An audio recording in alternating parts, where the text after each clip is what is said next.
Baik-baik. I'tidal artinya berdiri tegak. Sempurna. Begini. Baik ya. Yang saya mau perhatikan dua bagian. Satu, bagian tubuh atas ini tegak, jadi nggak miring ke depan, nggak miring ke belakang, nggak condong kanan, condong kiri, tegak. Yang kedua, mohon fokus posisi kaki. Dia terbuka sejajar dengan bahu. Ini sudah bagus gini. Jadi nggak terlalu rapat begini, sehingga goyah, nggak terlalu lebar, tapi sejajar dengan bahu. Dan ini dibawa dari sikap awal saat sholat. Jelas? Cuman satu keadaan, kaki ini jadi merapat saat sujud saja. Nanti pas sujud kita bahas. Ini i'tidal, berdiri tegak. Jelas sampai sini? Baik. Sekarang, bagaimana cara berpindahnya dari ruku' ke i'tidal? Izin, ruku' dulu, Mas Baim. Nah, paling gampang, enak, maaf sebelum ruku', berdiri sebentar. Ke kiblat aja langsung ya, ke sini ya. Baik. Silahkan, ruku' dulu. Baik ya. Ini pertemuan lalu sudah saya sampaikan, ini sangat baik. Sangat baik. Dalam posisi ruku, yang harus dinotis adalah, satu, perhatikan baik-baik, posisi ini lurus. Ya, kalau bisa, maafkan saya. Angkat sedikit, nah, ke bawah, sedikit, nah, segini, lurus. Dalam hadis itu sampai-sampai kalau ditaruh bejana di atasnya berisi air, itu tidak goyang. Nah, nggak goyang. Ya. Ini sampai akhir ya nanti. Ini gini. Ya, ini begini. Kemudian bagaimana meluruskan ini? Izin ya, maaf. Tangan ini yang telapak, tempelkannya di lutut dan ditekan, nekan. Kalau tahu ini ditekan, ini bagian belakang akan tegang di sini. Ini otot-otot yang dipakai jalan, apa yang pegal hilang di sini. Ya, ini ditekan. Kalau ditekan pas di sini, ini pasti lurus. Tapi kalau turun sedikit, maaf mas, turun sedikit, bukan, tangannya turun sedikit. Terus, nah ini pasti corong. Naik di atas lutut, di paha misalnya, ke atas. Nah, ini pasti naik. Tapi kalau di lutut, bagaimanapun tingginya, pasti lurus. Jelas? Ini sudah saya terangkan, cara, bacaan, dan yang lainnya. Sekarang berdiri ya. Begitu sudah ruku, perhatikan. Jangan sampai berdiri, kata Nabi dalam hadisnya, jangan sampai berdiri kecuali engkau merasa tenang dulu. Tenang dalam ruku. Hatta tatma'inna raki'ah. Sampai engkau merasa tenang dalam ruku. Ya, bahkan Nabi pernah disebutkan dalam riwayat, itu lama rukunya selama berdirinya. Kalau capek boleh berdiri dulu. Lama rukunya itu selama berdirinya. Dan ukuran berdiri Nabi, itu yang standar 100 ayat Al-Baqarah. Yang paling sedikit. Ya, yang di atas itu kurang lebih 5 juz 4 halaman sampai An-Nisa ayat 176. Artinya berdirinya. Maksud saya saking menikmatinya merasa sholat di hadapan Allah. Itu yang paling Nabi rindukan. Jadi yang paling dirindukan Nabi itu adalah saat-saat menghadap Allah. Maaf ya, teman-teman nggak pernah ketemu anak misalnya atau teman, udah lama nggak ketemu, dia pergi keluar negeri, tiba-tiba kasih kabar, nanti aku pulang besok ya, mendarat di Suta jam 9. Kira-kira Anda datang ke bandara jam berapa? 8. Mustahil. Ya. Yang paling dikangenin, yang nggak pernah jumpa. Kadang-kadang ada jam 7 udah di sana. Nunggu. Ya. Kita nggak pernah lihat Allah. Tapi selalu dikasih. Kita selalu menghitung yang belum dapat. Nggak pernah menghitung yang sudah diberikan. Yang sudah ada nggak pernah dilihat. Sehingga nggak merasakan berapa banyak yang dikasih. Sehat, usia, kenyamanan. Baru ada masalah sedikit, kacau. Padahal ribuan tahun sebelumnya, ribuan masalah sebelumnya sudah Allah selesaikan. Kan? Jadi ketika melihat dengan itu dan nggak pernah lihat Allah, kenapa nggak ada rasa kangen? Dan satu-satunya cara kita menghadap Allah dalam sholat. Makanya Nabi mencontohkan saking bahagianya, rukunya itu panjang. Tapi bukan diada-adakan mesti panjang, bukan. Ya, poinnya adalah sampai kamu tenang ruku. Ternyata di pertemuan lalu kita bicara, ruku itu tempat curhat kita, tempat kita menengadah ke Allah sebelum sujud. Nah, sampai kita curhatkan masalah kita, tenang kita, bacaan sudah keluar, darah mengalir dengan enak, baru naik. Rasakan sampai punya kepasrahan, baru naik. Kalau belum ada kepasrahan, jangan naik. Karena ada hikmah, ada rahasia dalam i'tidal itu. Apa rahasianya? Ketika Anda rukunya benar, ada bacaan yang dibimbing oleh Nabi untuk meminta apapun kepada Allah dalam berdirinya. Dan Allah langsung balas dengan bahasa apa yang kau minta. Sepenuh langit, sepenuh bumi, atau sepenuh keduanya, apapun yang kau minta, aku kabulkan sekarang sepanjang itu kebutuhan dunia dan akhirat. Makanya rumusnya dalam sholat, sepanjang Anda tunduk, Allah pasti angkat. Tapi kalau Anda selalu mengangkat diri, Allah pasti rendahkan Anda. Ya, kalau kita merendah, Allah tinggikan. Kalau kita meninggi, Allah rendahkan. Anda punya kedudukan, sombong, meninggikan, Allah pasti rendahkan. Walaupun kuasanya tinggi, tapi orang lain pasti akan mencela. Sombong tuh. Ya kan? Punya harta, arogan, pasti direndahkan. Tapi ketika Anda membawa sifat rendah, tawadu, ya kan? Rendah hati, turun, itu Allah angkat. Viralnya yang baik-baik, yang bagus-bagus, yang mulia-mulia. Itulah spiritnya ruku. Begitu kita merendahkan diri, tenang diri kita, pasrah sama Allah, diangkat oleh Allah. Dan diangkatnya dalam keadaan seimbang. Seimbang itu yang tidak tegak, sempurna. Sempurna dirinya, sempurna jiwanya, sempurna ketenangannya, dan sempurna jawaban doa yang Allah berikan kepadanya. Makanya ketika kemudian kita bangun, kita katakan, dan kalimatnya tidak sama dengan semua gerakan perpindahan. Mas Baim dari berdiri, mau ke ruku, baca apa? Allahu Akbar. Dari i'tidal ke sujud, baca apa? Allahu Akbar. I'tidal berdiri ke sujud. Allahu Akbar kan? Bangkit dari sujud apa? Allahu Akbar. Duduk di antara dua sujud ke sujud, baca apa? Allahu Akbar. Cuman satu bacaan dari ruku ke i'tidal, bacaannya beda. Sami'allahu liman hamidah. Ya Allah, Engkau pasti dengar curhat aku tadi dalam rukuku. Ya Allah, Engkau dengar pasti pujianku yang aku berikan padamu dalam rukuku. Aku sudah merendah seperti apa yang Engkau perintahkan. Aku memujimu seperti apa yang telah Engkau perintahkan. Aku curhatkan diriku, pasrahkan seperti apa yang Engkau perintahkan. Dan pasti Engkau akan mendengar apa yang aku akan mohonkan.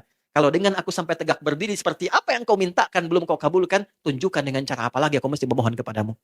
Maka ketika kita mengatakan Sami'allahu liman hamidah, Rabbana, kenapa pakai Rabb? Rabb itu adalah nama perjanjian dari Allah pada dirinya untuk mengabulkan apapun yang kita minta dalam kebutuhan hidup kita. Itu ada di Quran surah ke-7 ayat 172. Quran surah 7 ayat 172. Wa idh akhadha rabbuka, pakai Rabb, bukan Allah di situ. Kalau Allah nama Tuhan. Selain itu nama sifat bagi Tuhan. Wa idh akhadha rabbuka, dan ketika Rabbmu mengambil perjanjian denganmu sebelum dilahirkan. Usia 4 bulan kandungan. Ya. Ini kalau sudah 4 bulan, 5 bulan, 4 bulan ke atas itu sudah ada roh tertanam. Yang sedang mengandung, kalau kandungan di atas 4 bulan ke atas, sudah ada rohnya. Izin sebelum mungkin saya lupa, doanya nanti ada khusus ya. Saya ajarkan Quran surah 7 di ayat 189. Kalau ada istrinya sedang mengandung misalnya, dan kandungan di atas 4 bulan, saya 5 bulan atau seterusnya, banyak-banyak baca Quran surah 7 ayat 189. Ujungnya aja. Ujungnya cukup. Akhir ayatnya. Maaf ya, saya lompat sedikit dulu. Falamma taghasyaha hamalat hamdan khafifa famarrat bih. Falamma athqalat, langsung ke situ, da'awallaha rabbahuma la in ataitana salihah lanakunanna minasyakirin. Istri itu kalau mengandung dari kandungan lemah, ringan sampai yang berat, maka suami harus lebih banyak perhatian, kata Allah. Karena nggak mudah dalam mengandung itu. Itu bahasanya gitu. Falamma athqalat, suami berikan perhatian lebih. Miring kanan susah, kiri susah, berat. Selalu hadirkan kebahagiaan dan keceriaan. Sehingga berpengaruh pada janinnya. Itu bahasa Quran. Dampingi istrimu dalam berdoa. Apa doanya? Lihat ujung ayatnya. La in ataitana salihah lanakunanna minasyakirin. Itu bahasa Qurannya. Bahasa kitanya, ya Allah, mohon ganti rasa sakit yang dirasakan oleh istriku dalam mengandung dengan lahirnya anak yang soleh, ya Allah. Boleh dengan bahasa kita. Boleh. Itu perbanyak sama orang tua, calon orang tuanya. Suami dan istrinya. Perbanyak. Minta anak soleh itu sejak dalam kandungan. Ya. Jadi kalaupun nama suaminya soleh, ibunya solihah, nggak baca ini, ya nggak dapat. Ya. Oke ya. Nah, ini poinnya. Nah, balik ke sini, ayat 172-nya. Wa idh akhadha rabbuka, ketika roh ditiupkan, usia 4 bulan kandungan, min bani Adam min zuhurihim dzurriyyatahum wa asyhadahum. Terjadilah komitmen dengan Allah, komitmen syahadat namanya. Perhatikan syahadatnya. Alastu bi rabbikum. Jawabnya, qalu bala syahidna. Ini yang menjadikan semua yang terlahir dari rahim perempuan manapun dia suci dan bersih dengan fitrah. Karena bersyahadat. Tapi perjanjiannya, kalau kamu menjaga syahadat ini, sampai kamu wafat, aku akan menjadi Rabb untukmu. Apa itu Rabb? Rabb adalah pemilik sifat rububiyah yang sempurna. Yang memperhatikan, memberikan kebutuhan. Kalau sakit dia yang menyembuhkan. Kalau butuh apa-apa dia yang memberikan.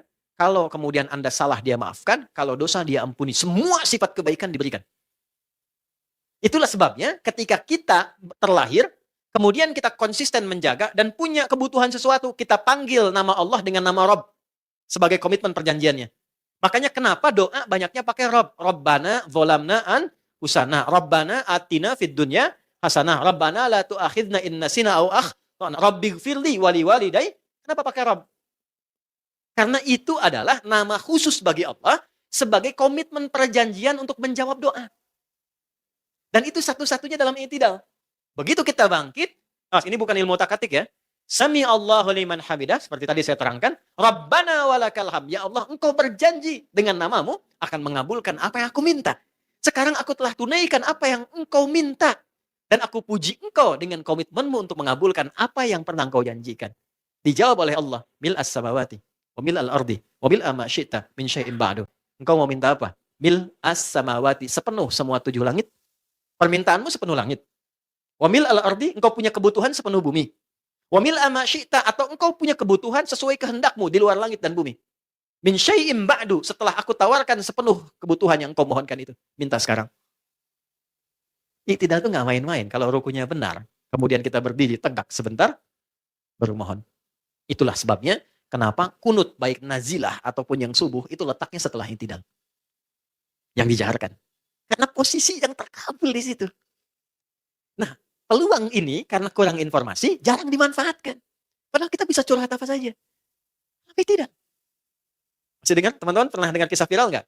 Ada orang langsung berkata begini, sahabat. Karena tahu ilmu ini dia katakan begini. Hamdan katsiran thayyiban mubarakan fih. Itu bukan dari Nabi. Terdengar oleh Nabi. Begitu selesai sholat, Nabi komen. Kalau Nabi sudah komen kan kita tinggal like and subscribe kan? Ya, nggak usah komen lagi kan? Ya. Siapa tadi yang bicara katanya? Semua diam, takut salah.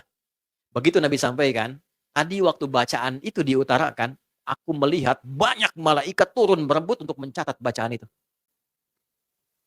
Hamdan katsiran thayyiban mubarakan fih. Dia minta, ya Allah, aku memujimu, aku hanya minta yang terbaik menurut ridhamu, yang banyak kasih ya Allah, yang diberkahi dalam permintaan itu. Pintar tuh orang tuh.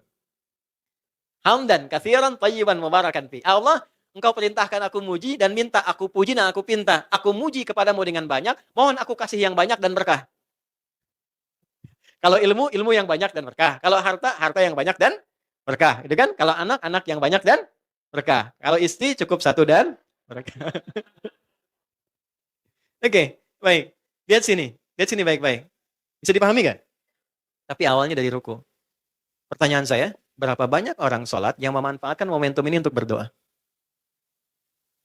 Itulah sebabnya dalam doa kunut yang dijaharkan posisinya ba'da i'tidal. Setelah mengatakan itu baru disampaikan, Allahumma hadina fiman, ya Allah berikan aku hidayah. Dan tempatkan aku di tempat orang-orang yang mendapat hidayah. Kalau bekerja, teman-temanku dapat hidayah. Di rumah tangga, keluargaku dapat hidayah. Wa'afina fiman, sehatkan aku dan tempatkan aku di tempat orang-orang sehat. Wa tawallana fiman, palingkan aku dari segala hal yang tidak engkau sukai dan tempatkan aku di tempat orang-orang yang engkau sukai. Wa barik lana fima, apa ya? Berkahi ya Allah pada setiap pemberian yang kau titipkan kepada aku. Wa qina syarra ma qadait. Jauhkan ya Allah dari berbagai keburukan yang mungkin tampak dalam kehidupan. Sudah. Sudah. Minta turun. Berapa banyak di antara kita yang sholat memanfaatkan momentum ini? Tapi tidak sedikit yang berdoa tidak terkabul karena rukunya tidak sempurna. Maka sempurnakan ruku, manfaatkan yang tidak. Orang-orang yang selalu merendah. Ini filosofi terakhir yang mau saya sampaikan. Sekarang tarik ini ke semua profesi kita. Perempuan, perannya adalah anak, istri, ibu, nenek, dan seterusnya. Sebagai saudari, sebagai teman, dan sebagainya. Coba rukunya jangan cuma ritual. Saya ulangi, rukunya jangan hanya ritual. Kalau sampai ritual, itu baru fikih. Sedangkan dalam praktek ritual, itu ada hikmah. Ada 5. Al-Baqarah ayat 151. Kama arsalna fikum rasulan minkum yatlu 'alaikum ayatina 1, wa yuzakkikum 2, wa yu'allimukumul kitaba 3, wal hikmah 4, wa yu'allimukum ma lam takunu ta'lamun 5. Semua ibadah itu 1, mendekatkan kita kepada ayat. Mesti ada dalil kenal Allah. Salat tuh kenal Allah, bukan cuman gerak-gerak dan baca-baca. Enggak kenal, enggak khusyuk. 2, wa yuzakkikum, merubah kita lebih baik. Oke? Prakteknya nanti dalam akhlak. Makanya semua gerakan salat melatih kita lebih baik. Jadi anak, nggak ada mantan ibu, nggak ada mantan ayah. Semua siapapun kita sekarang, ada atau tidak ayah ibunya, hidup atau wafat, tetap sebagai seorang anak. Ya. Dan diatur sempurna dalam Quran. Baik itu muslim ataupun non-muslim. Tunduk, jadi anak tuh ruku. Supaya Allah angkat kehidupan rumah tangganya menjadi baik.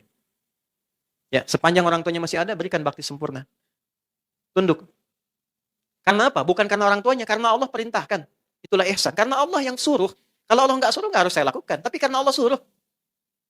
Even itu orang tuanya misalnya belum muslim, tetap disuruh. Turun surat kok, surah 31, ayat 14 sampai 15. Ayat 15-nya itu dalam sekali. Wa in jahadaka ala an tusyrika bima laysa laka bihi ilmun fala tuti'huma wa sahibhuma fid dunya ma'rufa. Kalau engkau beda keyakinan dengan orang tuamu, engkau muslim, dia belum. Lihat bahasanya, dia belum. Karena ada harapan bagi kita untuk mereka supaya menjadi muslim. Yang paling hebat apa? Kalau dipaksa pindah keyakinan, silahkan tolak dengan cara yang halus, tanpa menyakiti. Tapi jangan putus hubungan dalam urusan dunia untuk mendakwahinya. Apa urusan dunia itu? Kalau dapat penghasilan, bagi. Kalau sakit, tengok. Kalau pegal, pijitin. Itu nggak diputus. Nggak diputus. Di mana ada ajaran agama begitu? Itulah ruku. Begitu kita turun, diangkat oleh Allah. Itu yang menjadikan kadang-kadang sinyal hidayah itu meresap ke dalam jiwa. Perhatian muncul. Persoalan hilang. Jadi kalau kita bisa merendah dalam setiap situasi, itu semua kesulitan itu jadi meredah. Problemnya kadang semua itidal. Ada masalah, anak itidal, ibu itidal. Suami itidal, istri itidal. Emang kenapa? Emang kenapa? Nah, selesai. Pasti ada satu dimulai dengan ruku. Ini jadi istri, pasangannya suami. 3 ayat. Dan semua ayatnya bercerita tentang ruku dan itidal. 1, ini ayat viral yang dimulai saat akan menikah. Dan ditempel dalam surat undangan. Problemnya, yang ngundang tidak baca. Yang diundang suruh baca. Ya kan? Itu ada surat Rum kan, ayat 21. Ya kan? Wa min ayatihi an khalaqalakum min anfusikum azwaja litaskunu ilaiha wa ja'ala bainakum mawaddah wa rahmah. Ya kan? Itulah disingkat sakinah, mawaddah dan rahmah. Disingkat jadi sama, nah, tempatnya musyawarah, ya. Belum ada kata sepakat, musyawarah terus tuh. Lihat sini, samara, sakinah, mawaddah dan rahmah. Apa itu sakinah? Oke, saya mulai dengan 1 juta dulu. Saya serius. Naik 5 juta. Saya serius. Boskunya saya aja sekarang. 10 juta. Saya serius. Tenang? Belum. Umroh. Waktu habis sudah. Sakinah itu asalnya bukan tenang. Bukan tenang sakinah itu. Asalnya adalah kedamaian yang dilahirkan setelah selesai persoalan. Asal sakinah itu dari peribahasa Arab begini. Sakanatis syajaratu idza dhahabatir rih. Paham? Tidak. Ini pohon. Ini ada dahannya. Saya nggak pandai menggambar, mohon maaf. Ada angin kencang. Biasanya kalau angin makin kencang, goyang kan? Ya. Nah, ketika anginnya telah pergi, pohonnya kemudian tegap kembali, dahannya tegap kembali dan tenang, inilah sakinah. Sakanatis syajaratu, tenang pohon dan dahan itu, idza dhahabatir rih, ketika angin yang menerpa itu tenang, pulang, hilang kembali. Sakanatis safinatu idza dhahabatil amwaj. Kapal itu tenang, tidak bergoyang lagi ketika ombak yang menerpanya pergi. Allah kirimkan angin untuk membuat dahan ranting atau ranting di pohon ini, maaf, untuk dia bergoyang atau untuk lebih kuat? Lebih kuat. Semakin kencang, semakin bertahan, semakin kuat kan? Akarnya kuat, batangnya kuat, rantingnya kuat. Allah kirimkan gelombang-gelombang di lautan itu menerpa kapal, semakin goyang, semakin diriset kan? Ya kan? Bikin semakin lebih bagus, lebih kuat.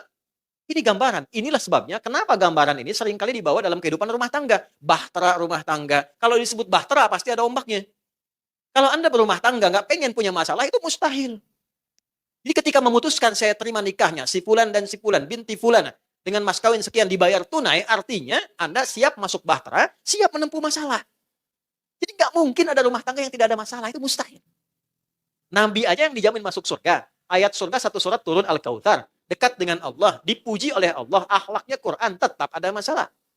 Anda bukan Nabi, Rasul bukan. Ayat surga nggak ada sampai sekarang untuk kita. Ya kan? Nggak ada pujian langsung dari Allah untuk kita. Lalu menikah, nggak pengen punya masalah. Itu mustahil. Jadi ketika kita menikah, ya, Anda dengan pasangannya masing-masing, menikah, dan ada masalah, itu artinya apa? Artinya rumah tangga kita benar menurut Allah. Kan?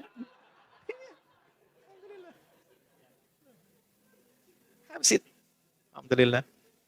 Oke? Jadi kalau punya masalah, itu benar. Nah, tapi poinnya bagaimana mengolah masalah jadi sakinah itu.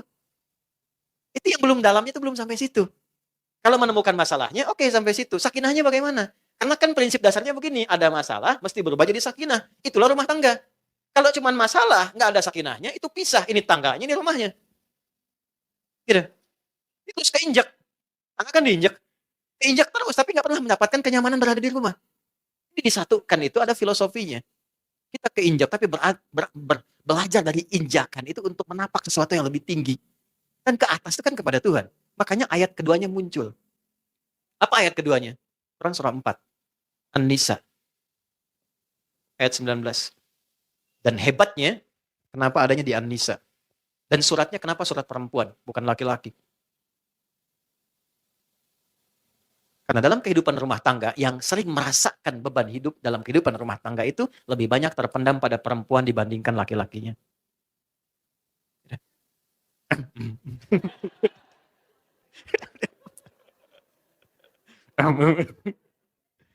Tapi ada seninya, ada seninya.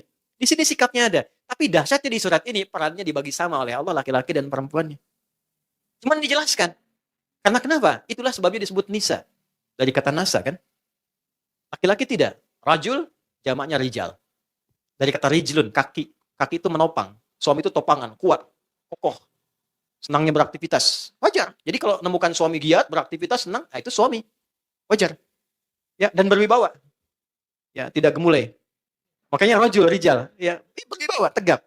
Ya, Anda bayang lah kalau saya buka dengan kalimat jamaah gitu kan. Semua ya, beda rasanya. Ya. Jangan kebayang apa-apa, ini ke saya gitu kan. Lain kan rasanya tegap. Sempurna. Baik. Ya, itu rajul. Jamaknya rijal. Jadi kalaupun kumpul, kumpulnya seputar itu aja. Ngobrolin bisnis, ngobrolin gimana lari, gimana basket, gimana ini, itu aja. Itu laki-laki. Perempuan tidak.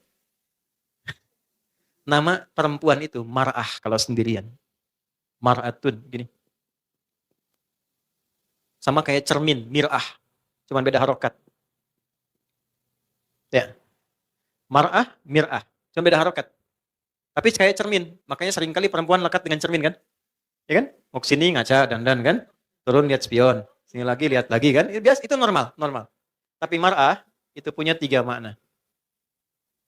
Satu, yang senang tampil indah.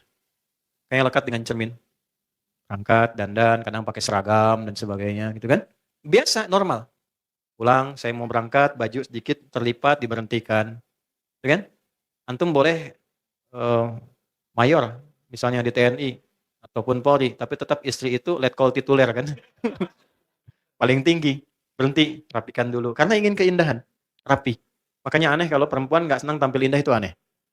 Ya, 2, senang tampil terhormat. Kalau ngumpul cerita ibu-ibu nggak mau kalah kan? Harus naik terus kan? Itu biasa itu.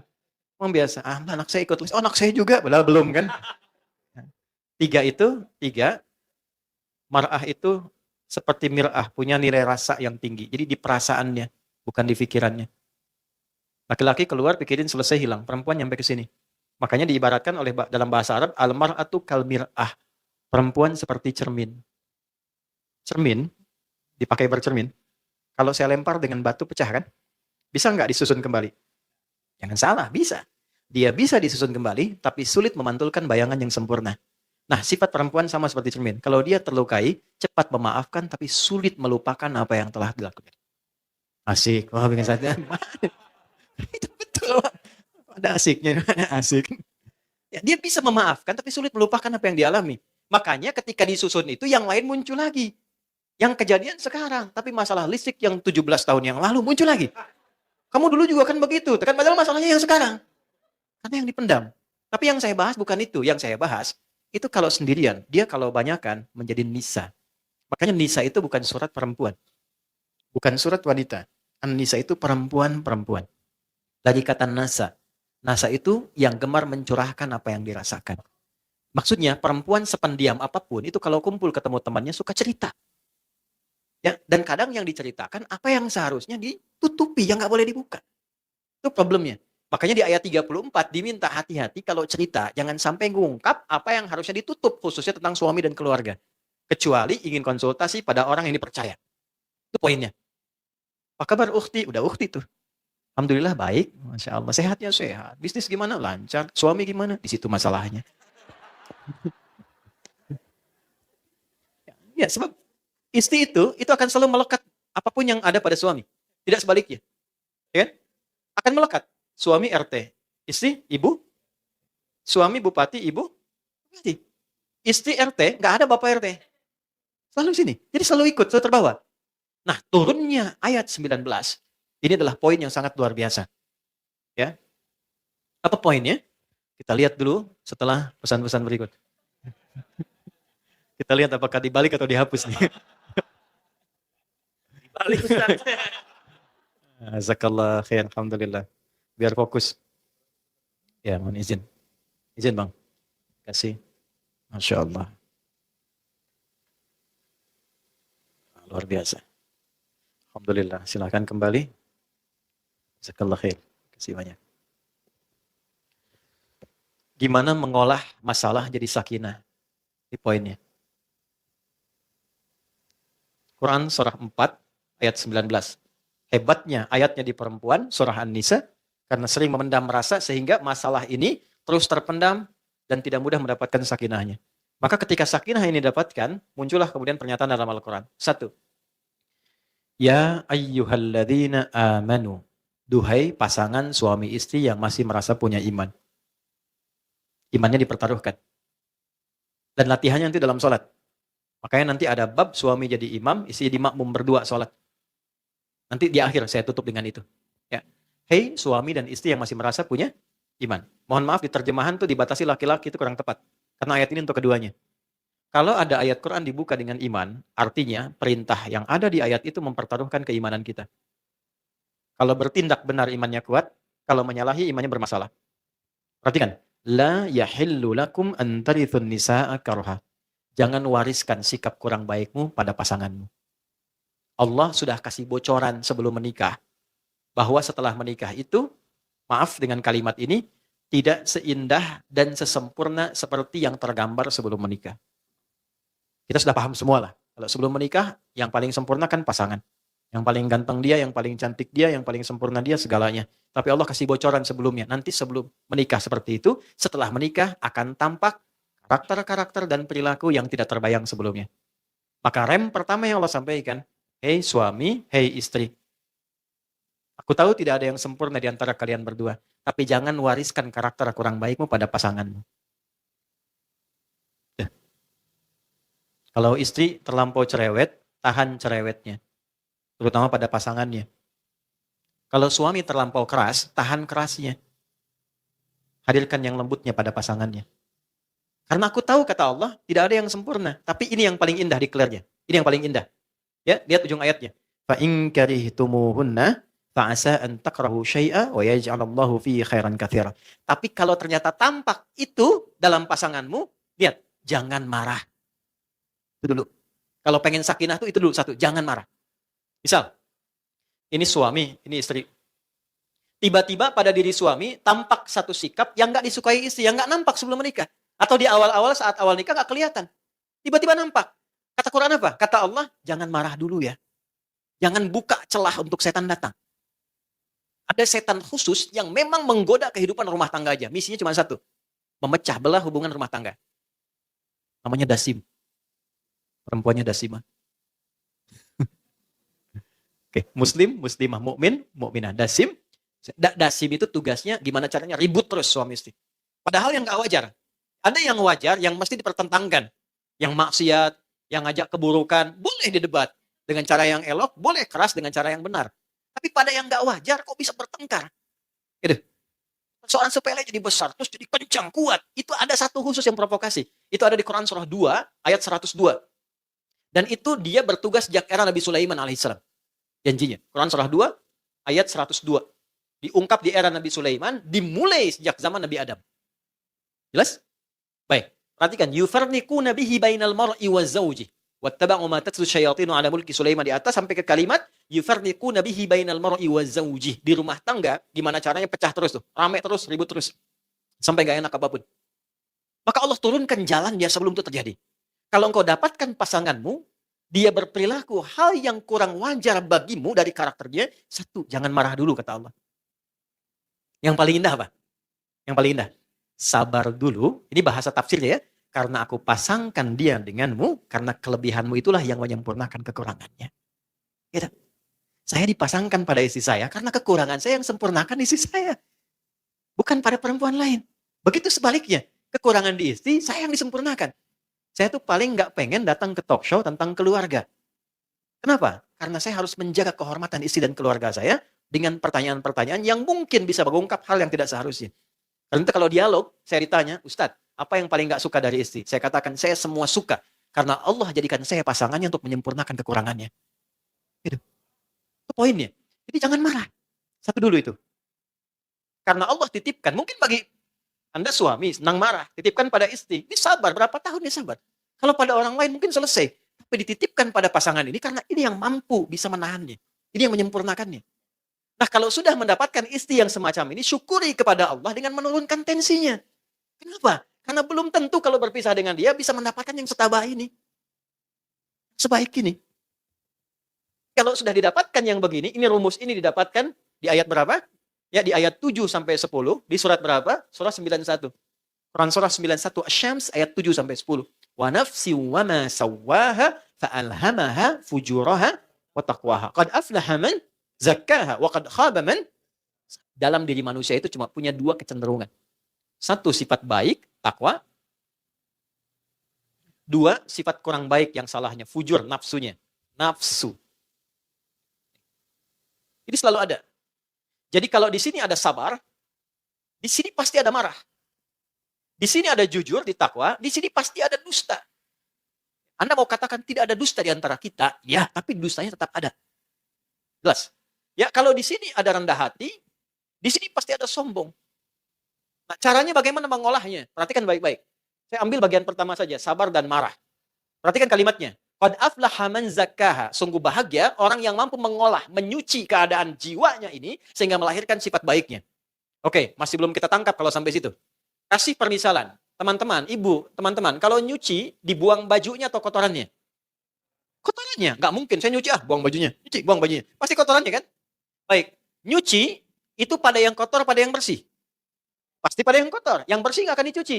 Jadi Allah ciptakan kotoran itu bukan ingin membuat baju kotor, tapi ingin menampakkan kebersihannya. Sebab kalau nggak ada yang kotor, nggak kelihatan bersihnya. Sama persis, Allah ciptakan marah, bukan ingin menjadikan suami pemarah, bukan. Tapi ingin menampilkan kesabaran dalam istri, karena ada masalah di depan yang butuh kesabaran meningkat lagi. Kalau menemukan suami marah, cepat cari lawannya. Sabar. Suami datang marah, istri sabar. Jangan tambah marah. Ya? Datang marah-marah, ya tenang aja dulu. Kamu kenapa diam? Harusnya bagaimana, Mas? Nah, nanti lama-lama sadar, maafkan saya. Iya, sebelum minta udah saya maafkan. Enak begitu. Kamu kenapa? Emang kenapa? Ini tidak semua kan? Ya kan? Oke. Cari lawan. Ini prinsipnya begini, cari lawan. Di sini ada cemberut, lawannya apa? Senyum. Jadi ketika suami pulang menemukan istri cemberut. Diam aja, istri datang. Lihat, cemberut. Suami datang. Cari lawannya. Apa lawan cemberut? Senyum. Saya. Kayaknya kenal. Udah habis itu nih iPhone 15. Oh, senyum lagi tuh. Itu teorinya mudah. Prakteknya tidak semudah yang disampaikan. Ya, betul. Ustadz juga sama. Saya serius. Makanya jarang kan ada ustadz ceramah bawa istrinya kan? Ini live nggak? Assalamualaikum. Oke. Ini nggak mudah. Nah, ini yang menjadikan dan mengantarkan pada sakinah. Kalau nggak begini susah. Keluhan terus capek. Makan nggak enak. Pikiran. Capek. Nggak ada hubungannya dipikirin lagi. Capek. Kadang-kadang anak korban. Ya, papa, diam kamu. Padahal dia udah nunggu udah tadi bikin karya. Ya, Mas, ada tas saya nggak yang hitam di bawah nggak? Enggak, karena saya ingat disimpan di bawah jok. Saya tuh selalu bawa di tas hitam. Di tas itu ada kertas. Kertas itu selalu bawa kemanapun. Kenapa?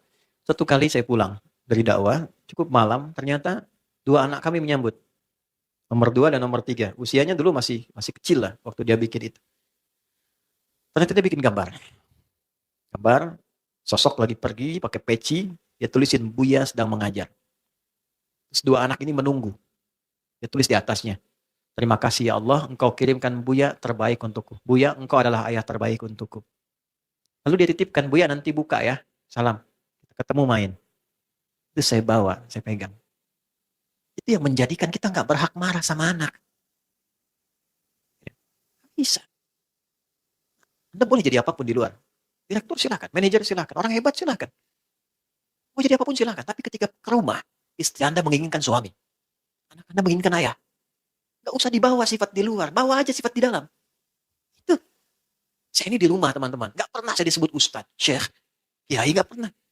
Demi Allah saya katakan, nggak pernah seumur-umur saya pulang ke rumah, anak saya nyambut, kiai, nggak ada. Pengen ayahnya. Amil itu yang sekarang 11 tahun. Itu 2 tahun, tunggu saya. Jadi janjiannya kalau saya mengajar, istri saya cerita tentang saya. Buya mengajar, supaya Allah senang. Kalau Allah senang, kita dapat kebaikan. Nanti gantian, kalau saya pulang, saya main, nanti saya cerita tentang istri saya. Bunda di sini sayang, nemenin kakak dan sebagainya. Nanti kalau Buya sedang mengajar, harus sayang bunda dan sebagainya. Itu ketika diceritakan, pulang ditunggu teman-teman. Tunggu, saya pulang setengah 11 waktu itu, dia tunggu. Keluar. Begitu saya buka, Buya, dia peluk. Main bola yuk, main bola kita. Udah selesai bola, main kuda yuk, main kuda. Sampai tidur di pangkuan. Karena dia pengen ayahnya. Dia nggak peduli dia. Apakah ayahnya ustadz, kiai, nggak peduli. Dia pengen ayahnya. Istri pengen suaminya, suami pengen istrinya. Jadi kalau ingin mendapatkan sakinah, memang secara konseptual ideal. Secara praktikal kembali pada niat dan tujuan kita. Itu poinnya. Jadi begitu pulang, kalau pengen ini nih, jangan cari kekurangan karena percuma pasti dapat. Jadi kalau satu mengungkap, yang lain membalas, pasti akan dapat semua. Tapi kalau satu i'tidal, yang satu ruku, Allah turunkan tensinya. Yang terjadi apa? Semua sama-sama sujud. Itulah sebabnya ketika i'tidal selesai, semua sujud. Dan tidak ada masalah rumah tangga selesai dengan indah, kecuali ketika suami dan istri sujud bersamaan. Yang satu jadi imam, satu jadi makmum. Itulah yang dijadikan di ayat ke-18 di surah 51.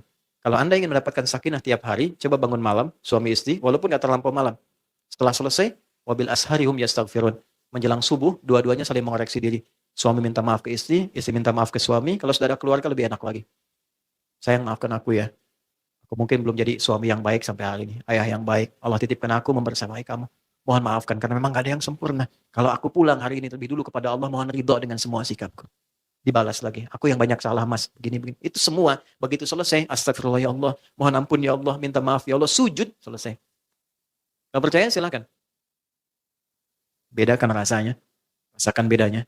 Pasti akan terasa bedanya. Gitu. Gitu ya. Enggak, tapi ini nyata. Ya.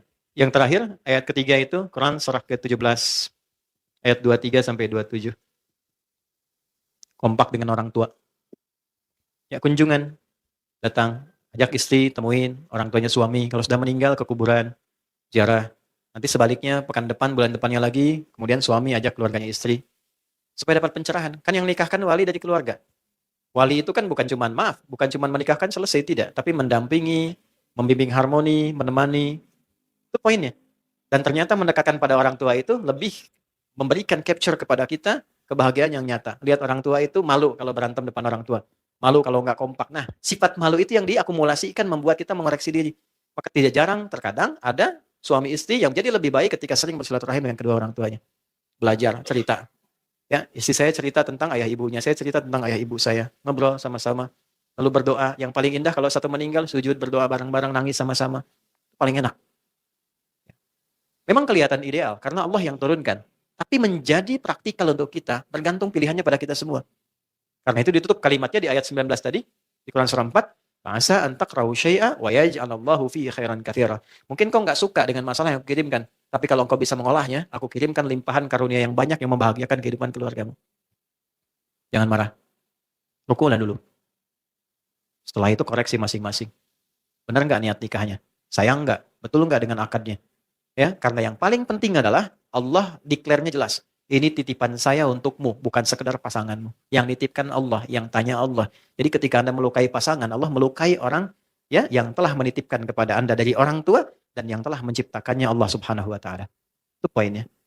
Dan ini wasiat Nabi SAW sebelum meninggal. Ya. Ittaqullaha fin nisaikum, hai para pasangan suami istri saling bertakwa kepada Allah. Tautkan dirimu sama Allah kalau pengen sakinah. Kalau pengen hartanya cukup melimpah, tautkan sama Allah. Kalau pengen rahmah, tautkan sama Allah. Kalau pengen terjaga, ini poinnya. Jadi sholat itu bukan hanya ibadah ritual yang membuat kita terkoneksi dengan Tuhan, tapi lebih dari itu pancarannya membuat kita bahagia dalam berkeluarga, tenang dengan teman-teman, damai dalam kehidupan, melihat semua orang tuh baik. Saya heran kenapa harus ada prasangka yang gak baik gitu. Ya, saya dilatih oleh guru, oleh orang tua, lihat orang semua baiknya. Kalau pernah salah, gak ada yang sempurna. Saya aja salah kok. Saya paling senang kalau ada orang, Ustaz saya mantan napi, alhamdulillah. Kasih senyum yang sama, baik. Pernah ada orang cari saya ke Bekasi, kaget semua. Izin Pak, saya adalah mantan pembunuh yang dipenjara di sini. Saya ingin ketemu Ustaz Adi. Oh nggak ada yang kasih akses. Tiba-tiba Allah kasih jalan papasan. Ustaz, nangis peluk. Ustaz, saya tobat karena Allah. Gini. Saya ceramah Ustaz. Ini bukan ceramah saya. Allah yang kasih, alhamdulillah. Ya, jadi teman, jadi sahabat. Nggak ada yang sempurna. Jadi kalau kita ngelihat semua teman kita baik, insya Allah kasih jalan. Tapi ada ruang. Di rumah tangga pun nanti nggak sama keadaannya. Ada yang mendekatkan kepada kebaikan, ada yang terus ngajak maksiat, ada babnya masing-masing sampai bab puncaknya. Bab tentang tolak, bab tentang macam, itu ada babnya semua. Sampai bab puncaknya. Kalau kita ikutin semuanya, nah poinnya satu. Keduanya itu punya niat yang baik untuk berubah. Itu ada di Quran surah 4 ayat 35. In yurida islaha yuwaffiqillahu bainahuma. Kalau keduanya punya niat berubah, itu pasti akan dipersatukan. Tapi kalau niat itu nggak ada, tetap mempertahankan egonya, maka nanti pelan-pelan tuh diarahkan sampai ke puncaknya. Sampai ke akhirnya. Nah, ini ruku dan i'tidal. Halo? Kenapa dia begini? Ya, baik-baik ya semuanya ya. Ya, baik-baik, sehat-sehat. Ya, kita diciptakan baik, diciptakan juga damai, diciptakan tenang, maka tugas kita membentuk ketenangan dan kebaikan itu. Setelah itu kemudian apa? Sujud. Dan tidak ada posisi paling indah kecuali saat sujud. Sujud itu banyak bentuknya.